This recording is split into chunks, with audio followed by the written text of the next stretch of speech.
What is up, gentlemen, and welcome back to another episode on the channel. On today's episode, I'll be giving you guys my number one underrated tip for networking and connecting with people, connecting with friends, connecting with intimate relationships, connecting with your family, connecting in a professional setting.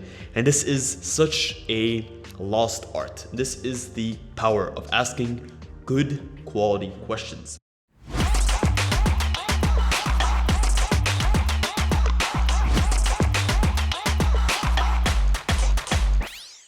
I'll start off by unpacking what a question is in this context.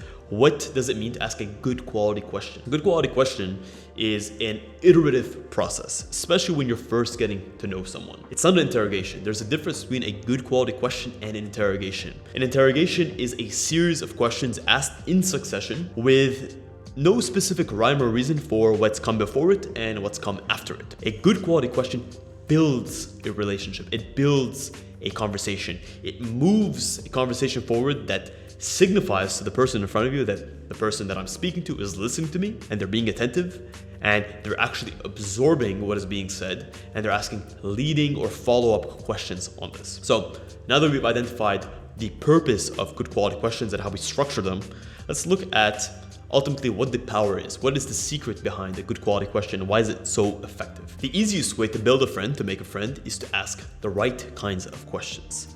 So many people I find have this inability to get outside of themselves and to sit down with someone and to take a genuine interest in the person in front of them.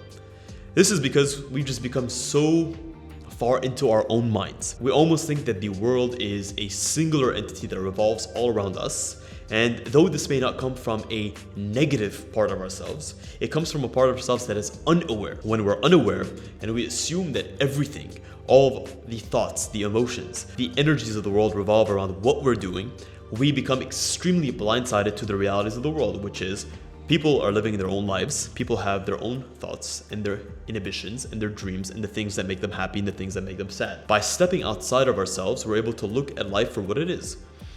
The same experience that we are living day in, day out, billions of other people are also living that experience. So if we feel self-conscious about others and how they portray us or how they view us, understand that that same emotion, that same inhibition is being felt by the person in front of you. So asking a good quality question comes down to the ability to go outside of yourself and to really focus on the person in front of you. And I made that distinction early on that it's important to avoid interrogating, because interrogations, if anything, they signify an inability to listen, because it's like, okay, what's your name? Where'd it come from? Blah, blah, blah, blah, blah, blah, blah. It's very chop, chop, chop. What you want to do is not only chop, chop, chop, but you want to mix the salad, right? You want to have all of your ingredients and be able to mix them as opposed to just eating the cucumbers, eating the lettuce, eating the parsley, whatever it is, like one by one by one. When you ask leading questions, when you mix your questions together, you're really able to mix that up. So let's look at how to ask good quality questions. Typically, when I ask a question, I'll start off with something quite general. I'll try to know a little bit about the person. I'm assuming here that I'm meeting this person for the first time. So I may ask very basic questions like, what do you do? Where do you live? Do you have any family? What are your passions, right? Maybe I start off with very surface level questions. But from these surface level questions, I'm able to extract some information. So if someone asks me and I tell them, where do you live? And they mention that they live somewhere in the mountains. From there, that's giving me a data point. I start to look back and I start to ask myself, okay, this person lives in the mountains. Has that affected maybe how they commute into the city? Has that been difficult? Or is that something that they're very proud about because they've had the opportunity to be out in nature? Has that affected their personality? How they view the world? Let me go a little bit deeper into that. I might ask, oh, do you feel like living in the mountains has been difficult for you because of work, because your work is in the city?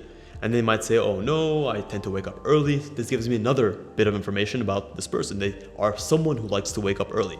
This gives me an understanding of their personality. By asking questions and taking the feedback from those questions and building a mental image, I start to understand the person in front of me better.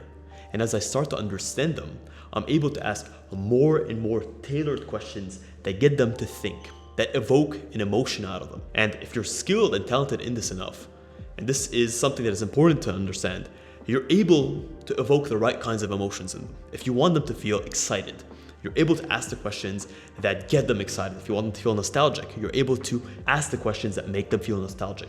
If you listen to podcasts regularly, you'll know that the best podcasters are those who are able to effectively ask the questions and step back and allow the person to take center stage and to give you the information. So asking questions is not only about how you ask the questions, but what kind of questions you ask, but also knowing when to zip it and to listen and to follow up from there. So we've looked at the power of questions. We've looked at how to ask high quality questions.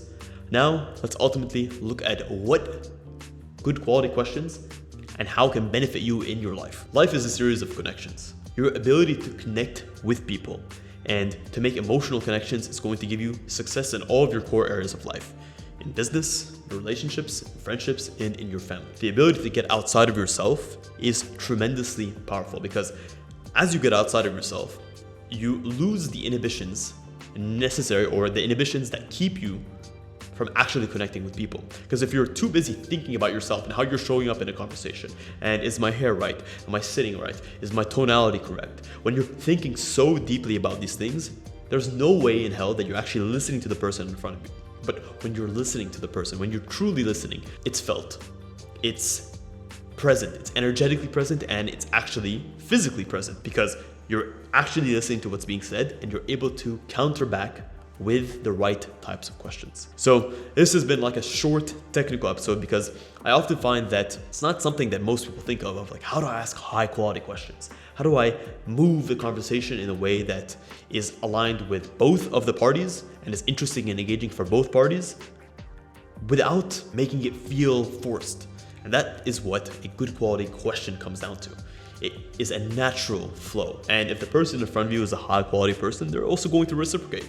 They will take an interest in you. They will ask you specific kinds of questions, and knowing how to answer those questions and to find the common ground, if any, is also a talent. So guys, if you enjoyed this episode, I'm a huge fan of communication theory. I'm a huge fan of using effective communication.